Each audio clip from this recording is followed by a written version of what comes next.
what do we call on this event? So it's National Cowboy Day, it's Sweet Grown Day, but for us it's open house for Vets to Cowboys and for us to celebrate the accomplishments and how far it's made it. You guys, Vets to Cowboys, how long again? We've been doing it for close to 3 years, but officially A year and a half. a year. We put the name to the date and website, brochure, made it official. Who was all invited this morning? A little bit of have- everybody.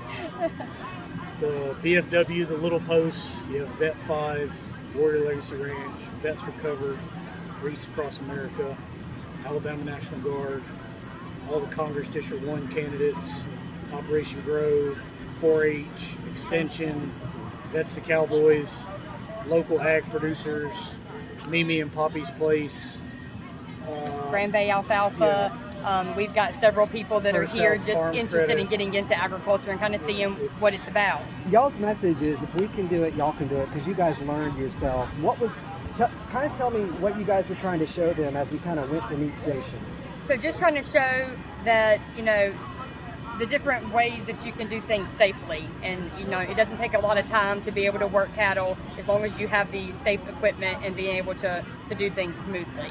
We're the example of true first-gen ag producers that got into this blind. So we started small amount of land, 1 to 2 animals. Now it's grown to a full-blown operation. We've got a 3,000 square foot barn. We added equine. We have a new working facility. We've fenced in acreage. We've got land to rotational graze. We've been the leading from the front, the example to show people you can start on 3 acres with chickens, and if you put your mind to it, you can get to this.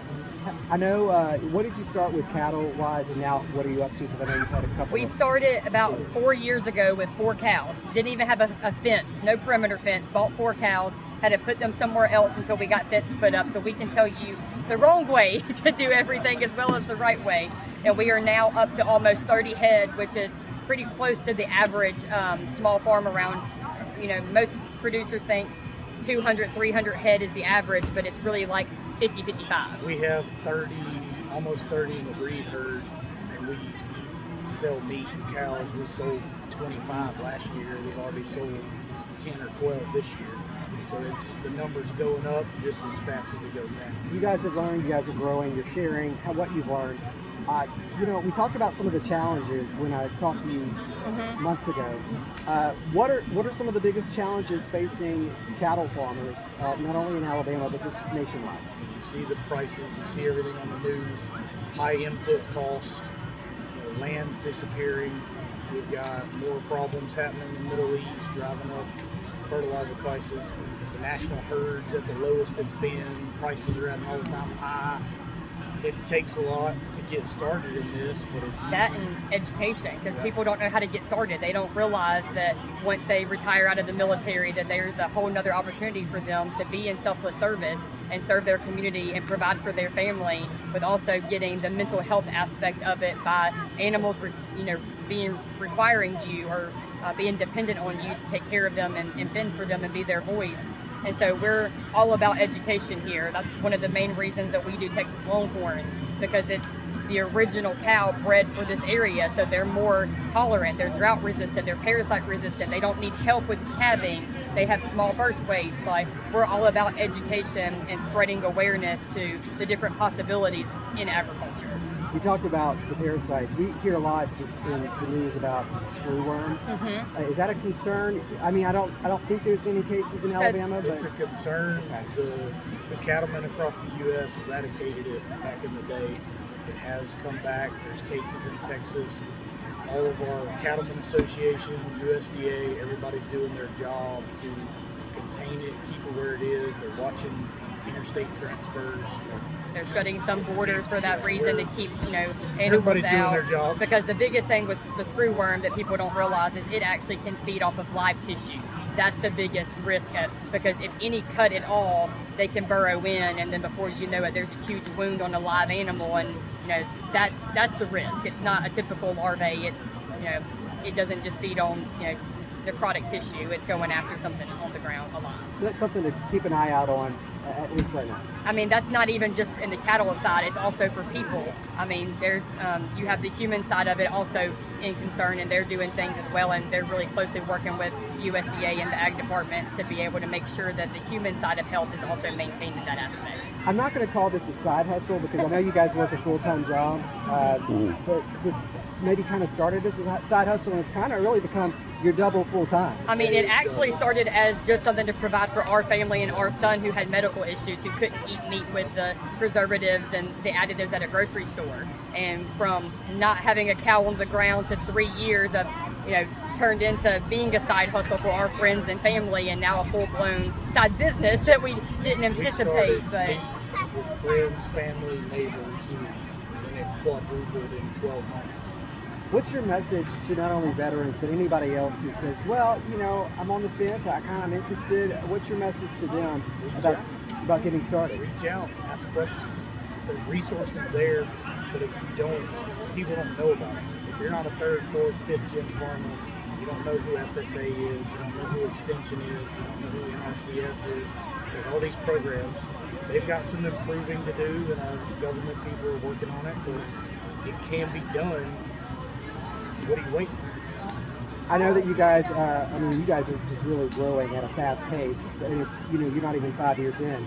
But where do you see yourself? Where do you see your operation and Vets to Cowboys? Where do you see it in maybe 5 years?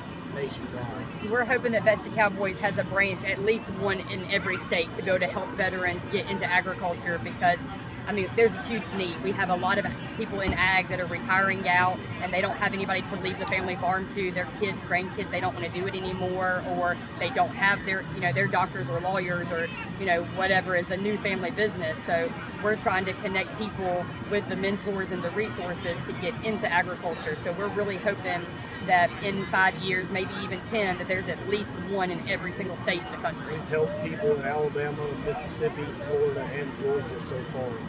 We're trying to, this isn't just Grand Bay, Mobile County, Alabama. The country as a whole on the last ag survey lost 7% of its farms. And those were pre-COVID thousands numbers. and thousands of farms every year. Somebody's got to fix it. So, estimate, how many veterans have you helped get into what it is that you're doing? If you could. New farms with numbers, selling animals, selling meat, and operations. We're getting close to 10. And that's doing everything on our own, out of our own pocket, with just the resources that we have as a couple, and not anything on the side. Hundreds over the last 10 years with all the efforts we're making as far as the camaraderie, the mental health events, just the coming out when they have a hard activities day and being like, hey, can I come sit in the cow field for a few minutes? I'm taken having a this day. show on the road all over the Southeast. Something to be proud of. If anybody is watching this is going to air Monday evening, where can they go to find out more information if they're interested and want to get in touch with you? That's the Cowboys on Facebook. Okay. The website, momassbeef.com. Got it. Anything else you guys want to add that maybe I didn't ask? Just about today or the program? Happy National Cowboy Day. And is that like a national Today. thing? Yep. That's It's a one of national those thing. Google Yeah. holidays you Got gotta it. look up. That's but why we did it today. That's why we It's did it National today. Cowboy Day, and it's Sweet Grown Alabama Day, so you're supposed to be supporting local farmers and ranchers. Okay. And just message that message too. Supporting local when it comes to buying your beef or even your produce. How important is that? The C4 Cattle Company, our family operation, we do beef, lamb, and pork. It helps jobs. It helps with providing local, nutritious food. Buying local doesn't just support your local economy, though, and everything, but it also supports your individual health. You're not getting the additives that need to keep things, preserved longer. It's fresher. It's straight farm to table. Got it. All right. Well, let me ask you a question. You said you have 10 Cowboys vets now? Yes, sir. Help me out. Y'all have a bunkhouse for them? So We're working on that. Is that right? Right now, everybody just comes with us. We've camped. We're trying to build a bunkhouse where we can house 4 veterans a month for a weekend experience and get them trained with hands-on. But right now, everybody just meets us at the location and we're there.